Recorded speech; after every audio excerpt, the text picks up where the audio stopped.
प्रवरान्विता वसिष्ठगोत्रोद्भवस्य अखिलाण्डकोटिब्रह्माण्डनायकस्य श्रीसच्चिदानन्दस्वरूपस्य सूर्यवंशपावनस्य श्रीमदिक्ष्वाकुकुलवंशोद्भवस्य श्रीरघुमहाराजवर्मणः प्रपौत्राय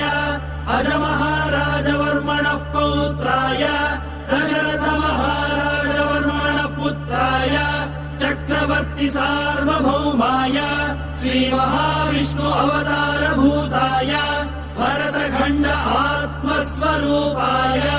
श्रीपट्टाभिरामचन्द्रस्वामिने श्रीरामचन्द्रम् सीता लक्ष्मण भरत शत्रुघ्न सहित सदा